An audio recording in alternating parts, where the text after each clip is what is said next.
L'exercice 2024 a été l'occasion pour le groupe La Belle Vie, encore une fois, de démontrer sa résilience, de montrer aussi la solidité de son modèle commercial et de son business model. L'année 2024 a été effectivement marquée par un contexte géopolitique impactant, était marquée aussi par un contexte macroéconomique difficile, avec des tensions sur le pouvoir d'achat de nos ménages marocains après 2 années d'inflation importante. Et le groupe a pu démontrer sa résilience dans un contexte compliqué.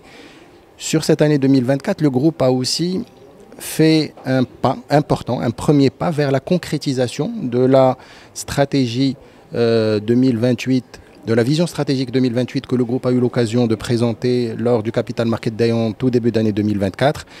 Et ce pas s'est matérialisé d'abord par un rythme d'ouverture accéléré. Le groupe a ouvert 91 magasins sur cette année 2024. C'est 50 000 m² de surface de vente additionnelle, une progression de 20%.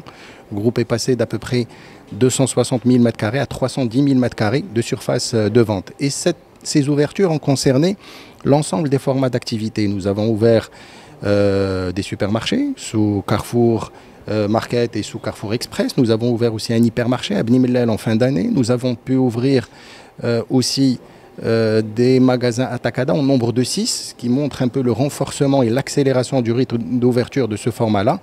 Sans oublier notre format Supeco qui a vu aussi l'ouverture de 61 points de vente. Et c'est un format qui va encore accélérer son rythme d'ouverture sur les prochaines années.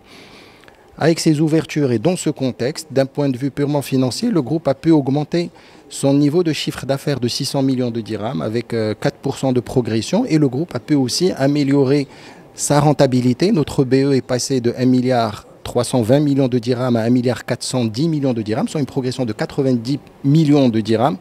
Et avec une amélioration du ratio de BE qui est passé de 9,3 à 9,6, soit une progression de 30 points de base.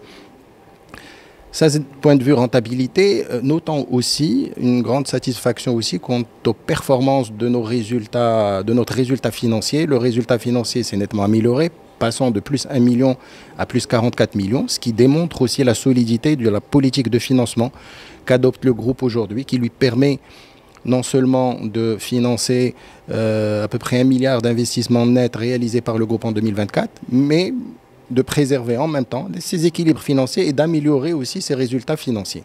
Les résultats financiers ont été aussi boostés en cette année 2024 par l'ouverture du capital de Teramis, Teramis qui est notre OPCI et notre véhicule foncier immobilier, qui a permis au groupe de générer une plus-value d'à peu près 46 millions de dirhams. Sur l'année 2025, le groupe maintiendra son rythme d'ouverture et même pourra accélérer ce rythme-là sur l'année 2025. Le groupe entend, sur cette année-là, réaliser un chiffre d'affaires qui va dépasser les 19 milliards de dirhams tout en maintenant les niveaux de rentabilité tels que présentés lors de la présentation de la vision stratégique 2028. Sur l'année 2025, le conseil d'administration proposera enfin à notre assemblée générale le versement d'un dividende de 320 millions de dirhams au titre de l'année 2024.